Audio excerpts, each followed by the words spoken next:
नमस्कार, म सन्तोष खनाल गोर्खाबाट। यस इसास धरानले आफ्नो प्रथम स्थापना दिवसको उपलक्ष्यमा आयोजना गरेको खुल्ला कविता तथा गजल प्रतियोगितामा मैले आफ्नो गजल मार्फत सहभागिता जनाएको छु। मेरो गजल यस्तो छ।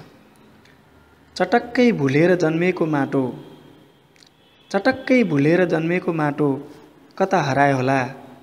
आमा सम्झेर फर्कनुको साटो, कता हरायो होला। बाबु मारेर फरार थियो छोरो, न्यायाधीश बनी आयो। बाबु मारेर फरार थियो छोरो, न्यायाधीश बनी आयो। आलै थियो हातमा रगतको टाटो, कता हरायो होला। खोज्नुस् देश पर सरेको हो या सिमाना ओर सरेको। खोज्नुस् देश पर सरेको हो या सिमाना ओर सरेको। घर छेउमै थियो म हिँड्ने बाटो, कता हरायो होला।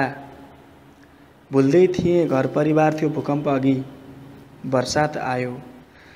भुल्दै थिएँ घर परिवार थियो भूकम्प अघि, बर्सात आयो। कोट्याएर आलो घाउको खाटो, कता हरायो होला। हेपिँदा पनि बोलेन कहिल्यै, लुटिँदा पनि बोलेन। अन्तिम शेर छ। हेपिँदा पनि बोलेन कहिल्यै, लुटिँदा पनि बोलेन। मेरो देश जस्तै थियो त्यो लाटो, कता हरायो होला। चटक्कै भुलेर जन्मेको माटो, कता हरायो होला। आमा सम्झेर फर्कनुको साटो,